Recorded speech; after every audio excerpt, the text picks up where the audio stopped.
बाबा, आता तुम्ही घरी चला.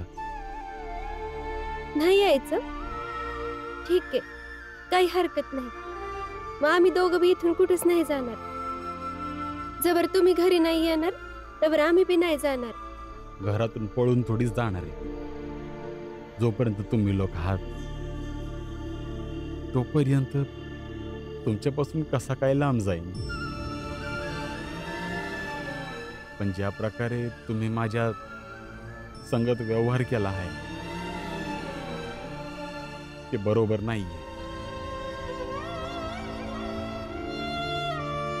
त्यामुळे जास्त दुःख झालंय. बाबा, ह्याबद्दलची नाराजी, राग आणि दुःख हे घरात राहून देखील व्यक्त करता येऊ शकतं. बघा, सकाळी मी देखील काही बोललो नाही. रमाला घेऊन मी इथून निघून गेलो. पण आता रात्र झाली आहे. आता तुम्हाला यावंच लागेल आमच्यासोबत. बाबा, आज गुरुजींकडनं हेच शिकलोय मी. कोणत्याही व्यक्तीच्या संगोपनात त्या व्यक्तीच्या कुटुंबाचा खूप मोठा हात असतो. आत्ताच गुरुजी गोपाळकृष्ण गोखलेजींबद्दल बोलत होते. त्यांचे कुटुंबीय पण खूप गरीब होते. पण त्यांचं स्वप्न होतं की गोपाळकृष्ण गोखलेजी शिकून एक दिवस खूप मोठे व्यक्ती व्हावे. अगदी तसंच जसं तुमचं स्वप्न होतं बाबा, की तुमचा मुलगा भीम शिकून सवरून एक दिवस खूप मोठा व्यक्ती व्हावा. नवीन पिढी घडवण्यामागे जुन्या पिढीचं खूप मोठं योगदान असतं. नवीन पिढी घडवण्यासाठी जुनी पिढी खूप राबते. यासाठीच नव्या पिढीचे हे कर्तव्य आहे की त्यांनी जुन्या पिढीचा आदर करावा आणि त्यांना दुखवू नये. बाबा, तुम्ही देखील माझ्यासाठी, माझ्या शिक्षणासाठी खूप काही केलंय. सगळ्यांतर्फे मी तुमची माफी मागतो. आमच्या चुकीला माफ करा आणि माझ्यासाठी घरी चला. बाबा, माझ्याकडून काही चूक झाली असेल तर मला माफ करा, पण घरी चला ना.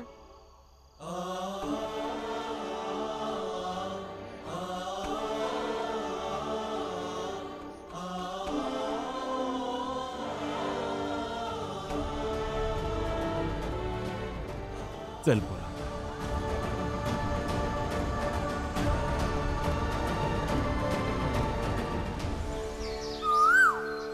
परदेशी मजुरांनो,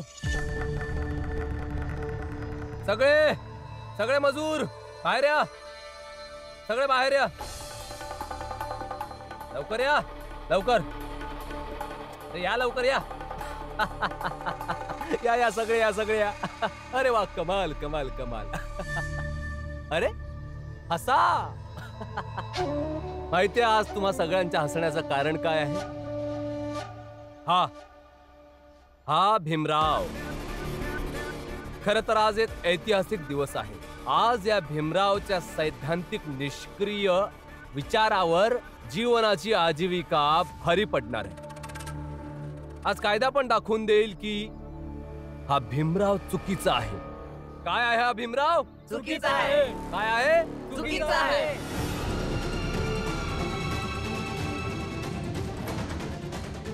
हा भीमराव चुकीचा असेल तर आम्ही बरोबर आहोत आणि आम्ही बरोबर असू तर या गोष्टीवर जोरदार टाळ्या झाल्याच पाहिजे.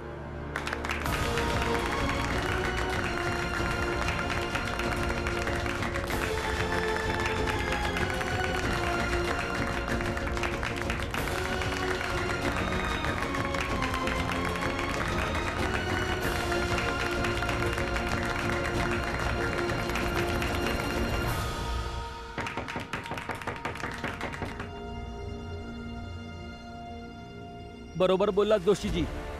कोर्टाचा निर्णय आल्यानंतर आम्ही समदे निघून जाऊ आमच्या नवीन आणि सोयीस्कर जीवनाच्या वाटेने, जेणेकरून आम्ही आपलं आयुष्य आपापल्या मर्जीनं जगू शकू.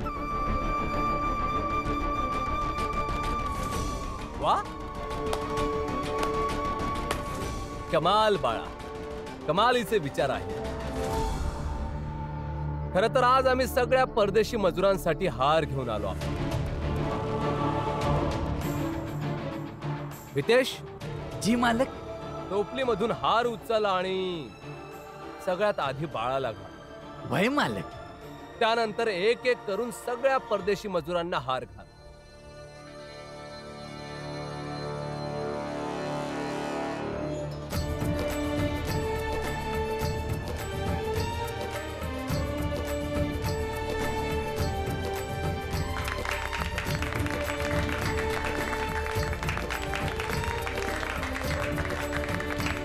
अरे, हितेशला पण हार घाला. जनार्दन,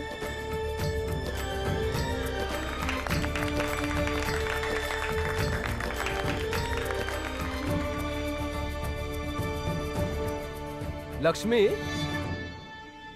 तू एक काम कर. तू सगळ्या परदेशी महिला मजुरांना एक एक करून हार घाल.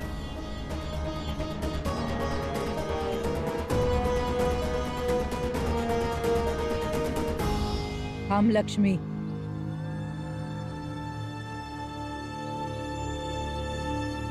नरोत्तम जोशी हे सगळं यासाठी करत आहे ज्यामुळे आम्हा समद्यांना आणखी वाईट वाटेल.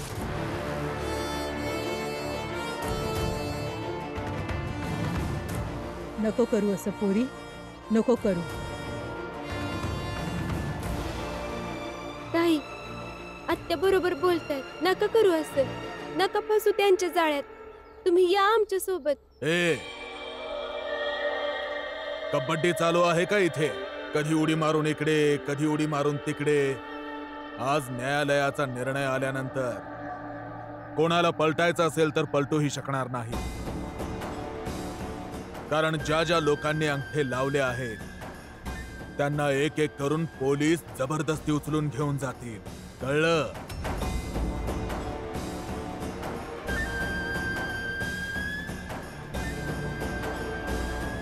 लक्ष्मी, ये इकडे. मी हार घालन सगळ्यांना. मला माहित आहे की यामुळं बाबा, आत्या, रमा आणि भीम भाऊंना खूप वाईट वाटल. पण मला हेच हवं आहे की त्यांना वाईट वाटावं. कारण जेव्हा मी परदेशी मजूर बनून परदेशात निघून जाईल तेव्हा थोडा तर आदर राहील की लक्ष्मी लय वाईट होती म्हणून विरोधी बनवून चालली गेली. चले, ये, चल ये.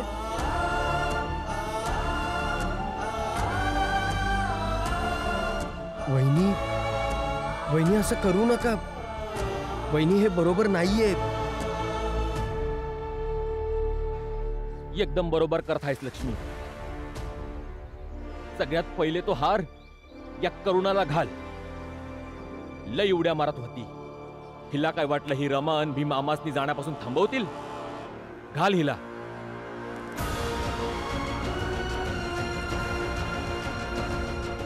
लक्ष्मी, तू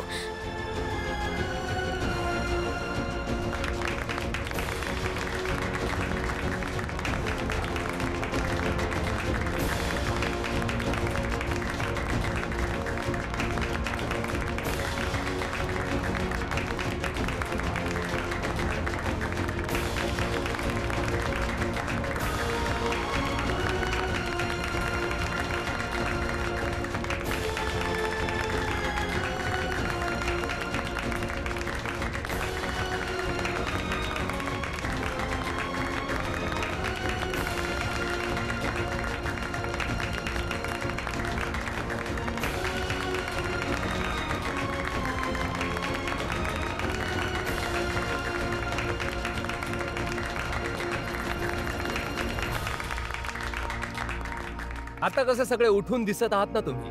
आता खरे शोभत आहात तुम्ही परदेशी मजूर. असे छान हार माळा घालून तयार राहा. आम्ही कोर्टाचा निर्णय घेऊन लगेचच येतो. चला. थांबा. भीमराव, तू येणार नाहीस का न्यायालयात आपल्या हरण्याचा तमाशा बघायला? आपली केस लढायला. लढायचं तर आहेच आणि निर्णय देखील हवाय. चला येतो मी. मी अभि तुमच्या संग येते. नाही रमा, मी न्यायालयात जाऊन येतो. तू इथेच थांब. भीम, ठीक आहे पोरा, आम्ही तुझ्या संगती येत नाही, पण जो काय बी निर्णय होईल तो तू इथं घेऊन ये. मग तो भले तुझ्या बाजूने असो किंवा त्यांच्या बाजूने असो.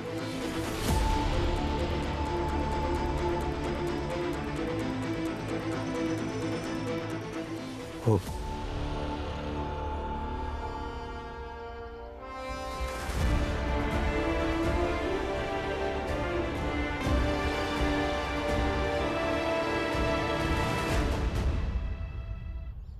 वा,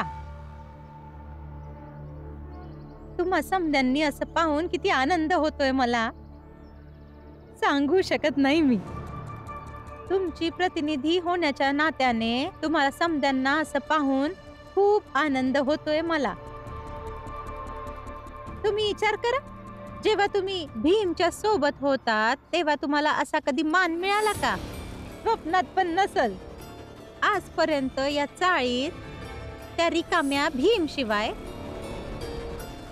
कोणाला बी असं हार घालून मानपान नाही मिळाला कधी.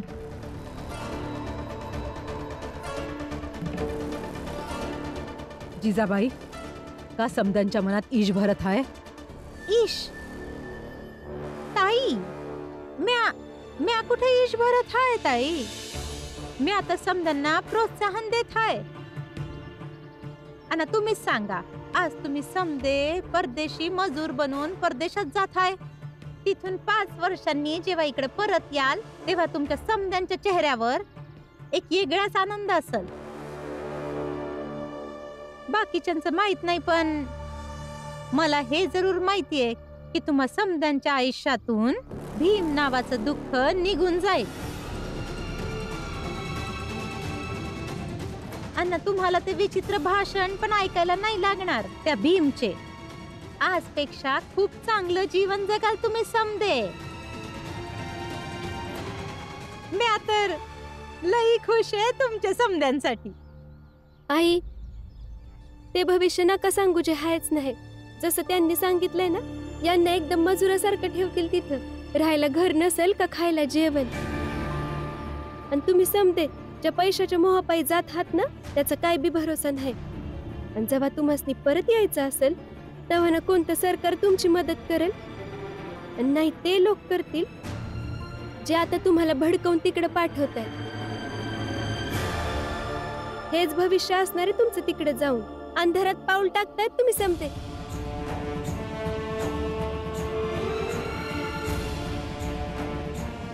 आणि तसं बी ज्यांच्या वर्तमानाचाच पत्ता नाही त्यांचं भविष्य कसं काय चांगलं असेल. अजून तरी कोर्टाचा निर्णय नाही आला, त्यावर वाट बघा तुम्ही समजे.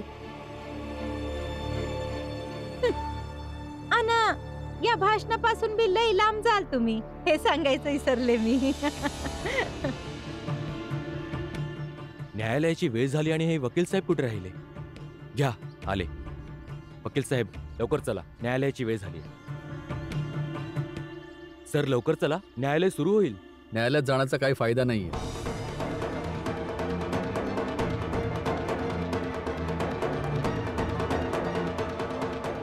काही फायदा नाही म्हणजे?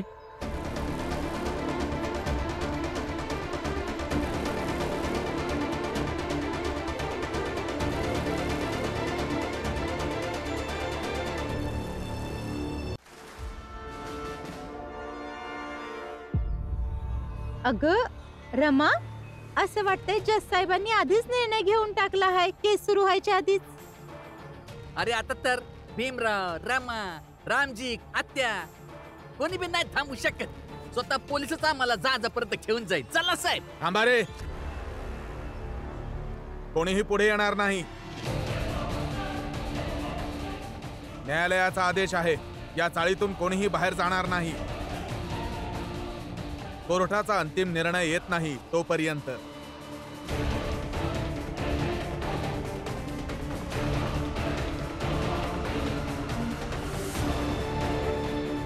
कोर्टाचा अंतिम निर्णय म्हणजे? मी सांगतो बाळा दादा.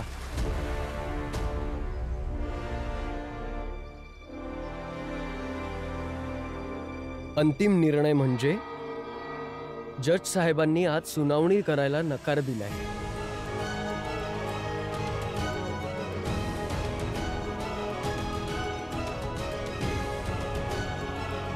पण त्यासोबतच ते असंही म्हणाले आहेत की जोपर्यंत अंतिम निर्णय येत नाही तोपर्यंत तुमच्यापैकी कोणीही ह्या चाळीतून बाहेर देश सोडून जाऊ शकत नाही.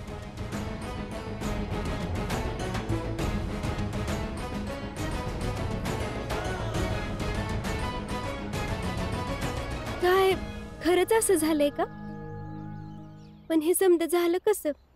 त्याचं काय आहे, जेवढ्यापर्यंत मला कळतं झालं असं की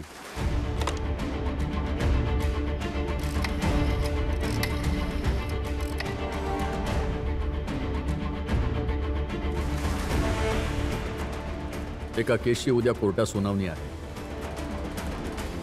आणि सकाळीच मला कोर्टातून बोलावणं आलं. मी कोर्टात गेलो तर मला हा आदेश मिळाला आणि मग पोलीस आले. सुनावणी फक्त टळली आहे.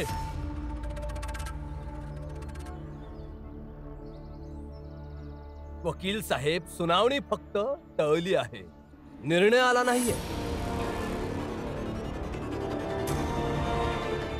जोशीजी, तुम्ही जरा गप्प बसा. काय म्हणालीस? हा, गप्प बसा. आता जे बी करायचं ते मी करीन. तू करशील? काय करशील तू? बघा मग समजेनच तुम्हाला.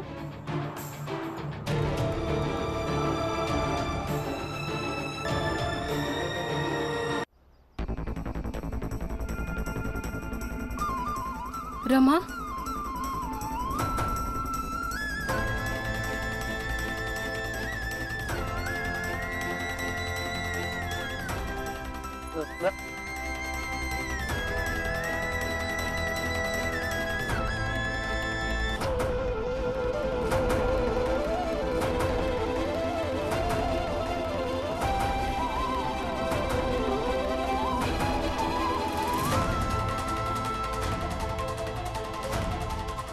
तुम्ही समजे आपापले हार काढून द्या. हार काढा, द्या.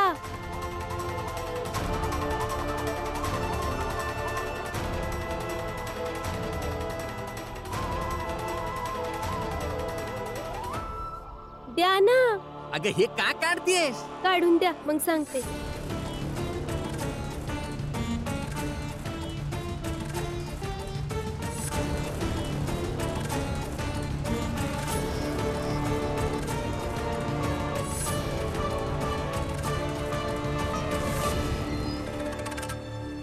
आता तुम्ही यांना हात लावलाय, नाही तर मी स्वतः माझ्या हाताने तुम्हा दोघांना हार घातले असते.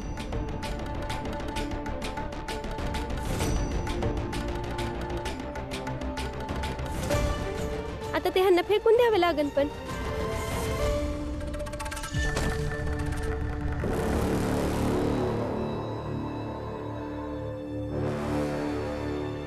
परत एकदा हरलात तुम्ही दोघं.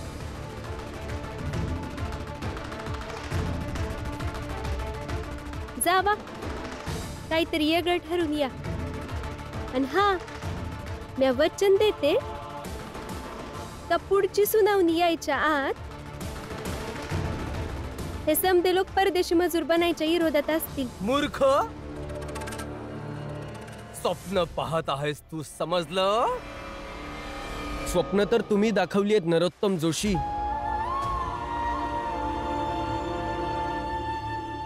खोटी स्वप्न दाखवली तुम्ही या लोकांना. पण आता मी या सगळ्यांना सत्य दाखवीन.